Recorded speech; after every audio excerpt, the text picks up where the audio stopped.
World peace फाउन्डेसनका संस्थापक अध्यक्ष धार्मिक गुरु लामा ग्याल्पो रिनबुछेले नेपाल भारत सम्बन्धलाई व्याख्या गर्दै गौतम बुद्ध नेपालमा जन्मिएका हुन् भने बुद्ध त भारतको बोधगयामा प्राप्त गर्नुभएकाले दुवै देशका निम्ति बुद्धका सन्देश महत्वपूर्ण रहेको बताउनु भएको छ।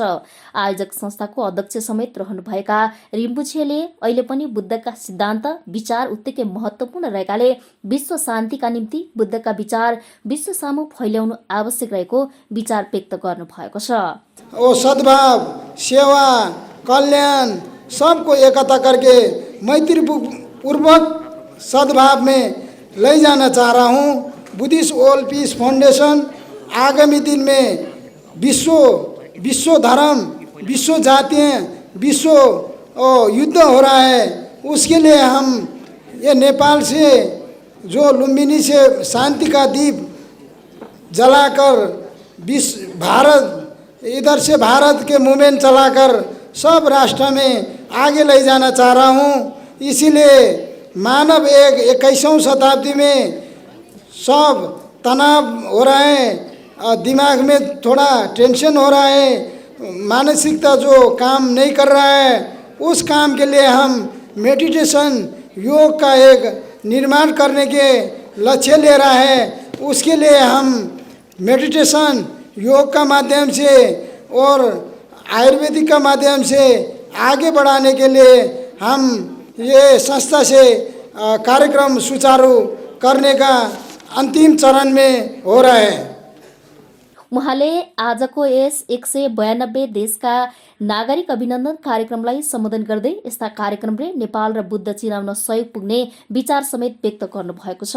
विश्व बुद्धिस्ट फाउन्डेसनको बारेमा चर्चा गर्दै विश्वमा शान्ति कायम गर्न यस संस्थाले सकेसम्म आफ्नो भूमिका निर्वाह गर्ने, कसैलाई पनि जाति वा धर्मका नाममा विभेद नगर्ने नीति फाउन्डेसनको रहेको उहाँको भनाइ थियो। आजको यस गरिमामय कार्यक्रम इन्डो नेपाल समरसता अर्गनाइजेसनसँग मिलेर गर्न पाउँदा आफूलाई गौरव लागेको बताउनु भएको छ। अभिनन्दन सो कार्यक्रमको प्रमुख अतिथि पूर्व उपराष्ट्रपति परमानन्द झाले नेपाल भारत असल छिमेकीका साथै असल मित्र भएको स्मरण गराउनु भएको थियो। धर्म, संस्कृति लगायत धेरै विषयमा दुई देशबीच समानता भएकाले नेपाल भारत सम्बन्ध कसैले चाहेर नबिग्रिने समेत उहाँले बताउनु भएको छ। नेपालको पर्यटन विकासमा भारतको खुल्ला सिमाना चर्चा गर्दै एक बाटो अर्को मुलुक जानका लागि भिसा आवश्यक नपर्ने भएकाले जतिखेर पनि आउजाउ गर्न सकिने मुलुकका रूपमा नेपाल भारतको सम्बन्ध रहेको उल्लेख गर्नु भएको छ। भारत सरकार की सहयोग से मुक्तिनाथ में भी एक धर्मशाला बना था और उसका उद्घाटन महामहिम रंजीत रे ने किया था। कल का न्यूज़ में सुना जो वो धर्मशाला अब रहने लायक नहीं रह गया, तो यहाँ एक बार बन जाने के बाद उसका मरम्मत का भी जो देश बनाता है उसी को लेना पड़ता है।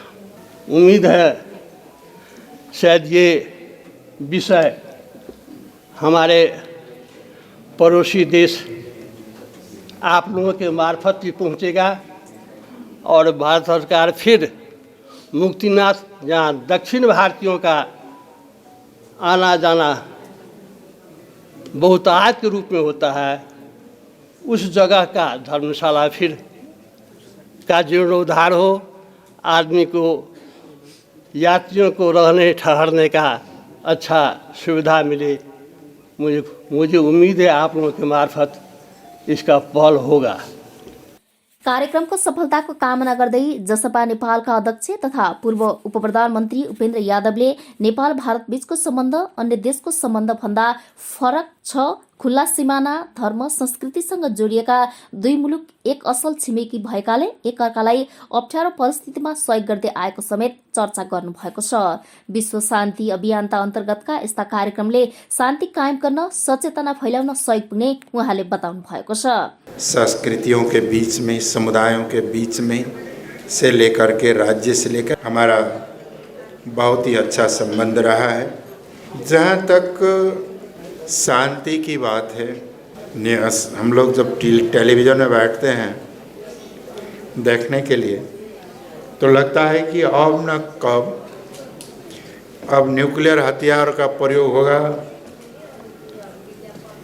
कहाँ कितने लोग मारे जाएंगे, कहाँ पैलेस्टाइनियों पर रॉकेट बरसाया जा रहा है, कहाँ कहीं रॉकेट बरसाया जा रहा है, कहीं न्यूक्लियर हथियार का धमकी वो दे रहा है, उसको वो दे रहा है, अरबों खरब की हथियारों का प्रयोग हो रहा है। उहाँले नागरिक बीचको सम्बन्धको व्याख्या गर्दै देश मात्र होइन रोटी बेटीको सम्बन्ध समेत रहेको चर्चा गर्नुभएको छ। अभिनन्दन कार्यक्रममा नेपाल भारतबारे चर्चा गर्दै जनमत पार्टीका अध्यक्ष चन्द्रकान्त राउतले नेपाल भारत सम्बन्ध ऐतिहासिक तथा धार्मिक सामाजिक रूपमा पनि उत्तिकै महत्त्व राख्ने भएकाले यसको विकास र प्रवर्धनका लागि आफू र आफ्नो पार्टी सदैव तयार रहेको बताउनु भएको छ। नेपाल धार्मिक सांस्कृतिक र सम्पदाको क्षेत्रमा धनी भएकाले यसको संरक्षण गर्ने दायित्व हामी सबैको भएको उहाँको भनाइ थियो। हाम्रो जुन सम्बन्ध छ त्यो अटुट छ र त्यो सम्बन्ध चाहिँ धार्मिक रूपमा मात्रै नभएर सांस्कृतिक रूपमा, भाषिक रूपमा, वैवाहिक रूपमा पनि उत्तिकै प्रगाढ रहेको छ र त्यो सम्बन्धमा चाहिँ कुनै पनि तरिकाबाट बाधा अवरोध नआओस्, त्यो सम्बन्ध चाहिँ एकदम चलिराखोस्, एकदम रसपूर्ण तरिकाले चलिराखोस्, त्यसको लागि चाहिँ यस्ता खालका कार्यक्रमहरू निकै महत्त्वपूर्ण हुने गर्दछन् र म यहाँहरूबाट यो सम्बन्धलाई अझ प्रगाढ बनाउनका लागि आफ्नो तर्फबाट हुने पहलको लागि म तपाईहरुलाई पनि आफ्नो हृदयदेखि धन्यवाद दिन चाहन्छु र हाम्रो पार्टीको तर्फबाट पनि मबाट पनि यो सम्बन्धलाई सुदृढ बनाउनका लागि जहाँबाट जे गर्नुपर्ने हो, जुन क्षेत्रमा काम गर्नुपर्ने हो, जसलाई सम्मान दिनुपर्ने हो, जहाँ जे पहल गर्नुपर्ने हो हामी गर्दै नै आएका छौँ। 2 दिनसम्म चलेको इन्डो नेपाल समसता अर्गनाइजेसन र बुद्धिस्ट वर्ल्ड पीस फाउन्डेसनद्वारा आयोजित 192 देशका नागरिक अभिनन्दन कार्यक्रमको समापनमा बोल्दै ऊर्जा मन्त्री दीपक खड्काले नेपाल भारत सम्बन्धबारे व्याख्या गर्दै कसैले चाहेर नेपाल भारतको सम्बन्ध बिगार्न नसक्ने बताउनु भएको छ। नेपालले सुरुदेखि नै पञ्चशीलको सिद्धान्त अपनाउँदै आएकाले हरेक मुलुकसँग असल सम्बन्ध राख्नु नेपालको धर्म भएकाले देशले कसैप्रति असन्तुलनको व्यवहार नगर्ने बताउनु भएको छ। हाम्रा सम्बन्धहरू, मुलुकका सम्बन्धहरू अत्यन्तै प्रगाढ छन्। हामी अन्य देशहरूसँग पनि समान खालका सम्बन्धहरू राख्छौँ। तथापि छिमेकी हुनका नाताले एउटा कुरा भन्न सकिन्छ, यहाँहरूले पनि यही कार्यलाई बल पुग्ने गरी काम गरिरहनु भएको अनुभूति छ। चाहेर नचाहेर छिमेकीहरूमध्ये पनि हामी भारतसँग बढी सम्बन्ध राख्छौँ। यो जनजनमा मनमनमा भएका सम्बन्धहरू हुन्। यहाँ सरकारका कारणले पनि यो सम्बन्ध परिवर्तन हुन सक्दैन र कसैले चाहेर नचाहेर पनि यो सम्बन्ध प्रगाढ रहिरहन्छ। त्यसैगरी कार्यक्रममा पूर्व प्रधानमन्त्री समेत रहनुभएका राजेन्द्र महतोले 2 देशको सम्बन्धलाई चर्चा गर्दै नेपाल भारत सम्बन्ध आदिम सम्बन्ध भएकाले देश निर्माण हुनुभन्दा अगाडि नै जनस्तरको सम्बन्ध रहेकाले यसको महत्त्वलाई सबै पक्षले बुझ्न जरुरी रहेको बताउनु भएको छ। जनस्तरको सम्बन्ध रहेको सम्बन्ध हो। नेपाल भारत बीचको सम्बन्ध प्राकृतिक सम्बन्ध हो। यो सम्बन्ध कसैले बनाएको सम्बन्ध होइन। यो कुनै सरकारले या कुनै व्यक्तिले बनाएको सम्बन्ध होइन। यो प्रकृतिले नै बनाइदिएको सम्बन्ध हो र यो दुवै मुलुक बन्नुभन्दा पहिलेदेखि जनस्तरको सम्बन्ध रहेकोले यसको आफ्नै सुन्दरता छ, आफ्नै महत्त्व छ। दुनियासँग हाम्रो सम्बन्ध छ, दुनियाको सबै राष्ट्रसँग हाम्रो सम्बन्ध छ, तर भारतसँग जुन सम्बन्ध रहेको हो त्यो सम्बन्ध विशिष्ट प्रकारको सम्बन्ध रहेको छ। त्यस्तो सम्बन्ध अन्य राष्ट्रसँग हाम्रो छैन। नेपाल भारत सम्बन्ध प्राकृतिक सम्बन्ध भएकाले व्यक्तिले चाहेर बिग्रिने सम्बन्ध होइन, यो आदिम सम्बन्ध हो जहाँ धर्म र संस्कृति बीच समानता पाइन्छ, उहाँको भनाइ थियो।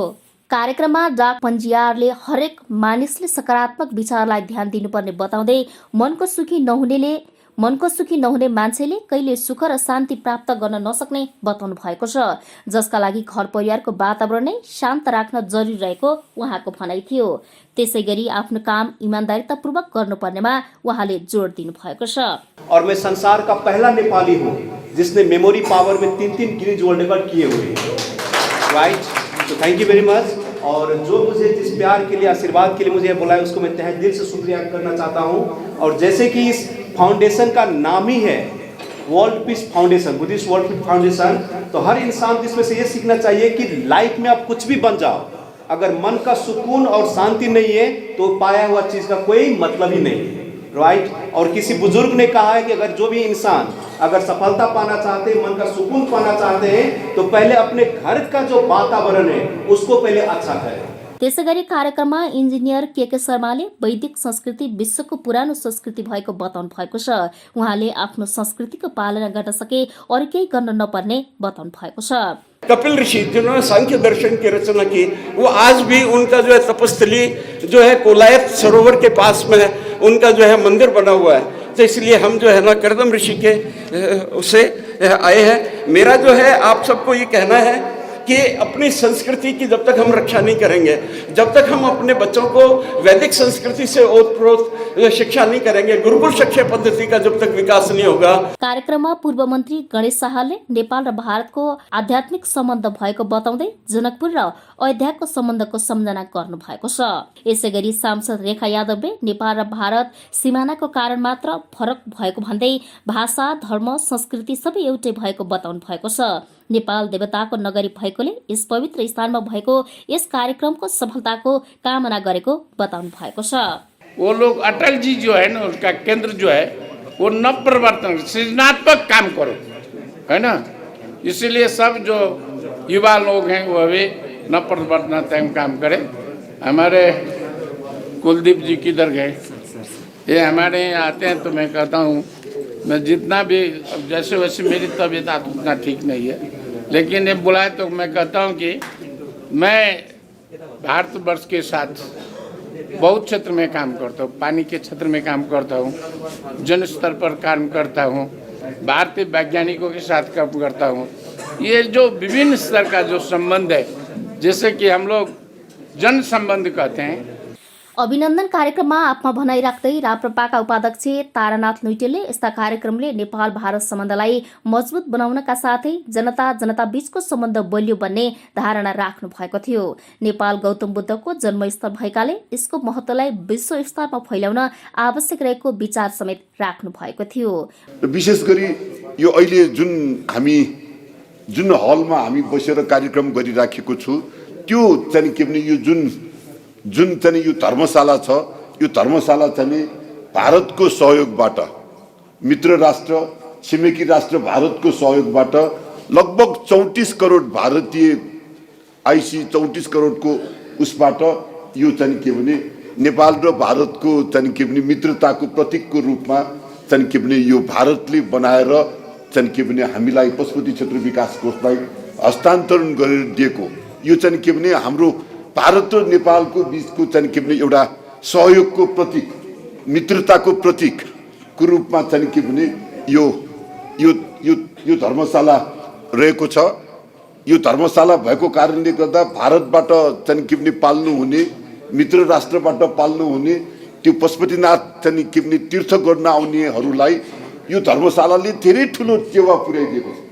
सोही कार्यक्रममा बोल्दै पूर्व मन्त्री अब्दुल खानले भारतीय पूर्व प्रधानमन्त्री अटल बिहारी वाजपेयीद्वारा प्रतिपादित समानता सिद्धान्तलाई अनुसरण गर्दै पञ्चशीलका सिद्धान्तमा आधारित रही सरकारले अन्य सम्बन्धहरू बढाउनु पर्ने बताउनु भएको छ। सिर्फ एक भारत के नेता नहीं, वह विश्व स्तर के नेता हैं और हम सभी लोगों के प्रेरणा के स्रोत भी हैं। क्योंकि मैंने उनको थोड़ा सा पढ़ने का एक मौका पाए, उसमें एक बार उन्होंने अभी के हमारे भारत के यशस्वी प्रधानमंत्री श्री नरेंद्र मोदी जी को उन्होंने कहा था, जब वो, मुझे लगता है कि उस समय में वह भाजपा के सचिव थे, उन्होंने कहा था, मोदी तुम दिल्ली में बैठे बैठे खा करके मोटे हो गए हो, दिल्ली से बाहर जाओ और कुछ करो। और उससे मोदी जी वास्तव में इतना प्रभावित हुए, उस वाणी को सुन करके उनका आदेश और निर्देशन को पालन करते हुए उन्होंने बाहर निकले। और उसी समय से कहीं न कहीं उसी बात से मोदी जी आज संसार में विश्व स्तर पे मोदी जी के नाम से पहचाने जाते हैं। कार्यक्रमको समापनका प्रमुख अतिथि उपसभामुख इन्दिरा राणा मगरले नेपाल भारतको सम्बन्ध रोटी बेटीको मात्र सम्बन्ध नभई रोजगारीका लागि पनि दुई मुलुक उत्तिकै महत्त्वपूर्ण भएको बताउनु भएको छ। खुल्ला सिमाना सहितको धर्म संस्कृति जोडिएका दुई मुलुक एक अर्काका असली छिमेकीका रूपमा विश्व सामु परिचित छन्। यसका निम्ति सरकार मात्र नभई जनस्तरबाट नै यो सम्बन्धलाई बलियो बनाउनु पर्ने बताउनु भएको छ। भारत र नेपालको बीचमा त्यसको साथसाथै हामीले चाहिँ एउटा शान्तिको सन्देश विश्वमै लानुपर्छ भन्ने यो एउटा जुन यो सुरुवात छ, यो अति नै महत्त्वपूर्ण छ। यो अवस्थामा विश्व नै एउटा अशान्तिको रूपमा लडाइँ झगडा युद्ध भइरहेको बेलामा कयौँ बालबालिकाहरू, कयौँ निर्दोष मानिसहरूको मृत्यु भइरहेको बेलामा यस्तो एउटा मञ्च, एउटा प्लेटफर्म सुरुवात हुनु भनेको एकदमै राम्रो। जुनै पनि प्लेटफर्म चाहिँ एउटा राम्रो उद्देश्यको लागि भएको हुन्छ। 2 दिनसम्म चलेको बुद्धिस्ट ओल्ड पिस फाउन्डेसन र इन्डो नेपाल समरसता अर्गनाइजेसनद्वारा आयोजित रत्न अवार्ड कार्यक्रममा देशका विभिन्न ठाउँबाट सेवा पुर्याएका स्वदेशी तथा विदेशी नागरिकलाई रत्न अवार्ड कार्यक्रम मार्फत सम्मान गरिएको थियो। सम्मान गरिनेमा नेपाल बुद्धिस्ट ओल्ड पिस फाउन्डेसनकी महासचिव लक्ष्मी खड्का, शोभा बुटिक होटलकी सञ्चालिका तथा समाजसेवी शोभा गुरुङ, भारतीय किसान आन्दोलनका अगुवा, भारतीय नारी चेतनाकी अगुवा, नेपालमा अध्ययनरत गरिएका भारतीय नागरिकका विद्यार्थी जो अब्बल विद्यार्थीको रूपमा रहेका छन्, उनीहरूलाई समेत रत्न अवार्ड लगायत विभिन्न अवार्डले सम्मान गरिएको थियो। रत्न अवार्डबाट सम्मानित हुन पाउँदा अझ बढी समाज सेवा गर्ने इच्छा जागेको बुद्धिस्ट ओल्ड पिस फाउन्डेसनकी महासचिव खड्काले बताउनु भएको छ। कार्यक्रममा नेपाल लगायत भारतका विभिन्न शहरबाट प्रतिष्ठित अगुवाहरूको समेत उपस्थिति रहेको थियो। पहिलो दिनको कार्यक्रम पशुपति तिलगङ्गा स्थित आनन्द होटलमा गरिएको थियो भने दोस्रो दिनको कार्यक्रम कमलादी स्थित रसियन कल्चरमा सम्पन्न भएको थियो। कार्यक्रममा भारतका पूर्व कर्मचारी, राजनीतिज्ञ, विद्यार्थी, नेता, सामाजिक कार्यकर्ता लगायत 1000 भन्दा बढीको उपस्थिति रहेको थियो। आम नेपाली टेलिभिजनका लागि क्यामेरामा देवेन्द्र बमका साथमा कविता घिमिरे, काठमाडौँ।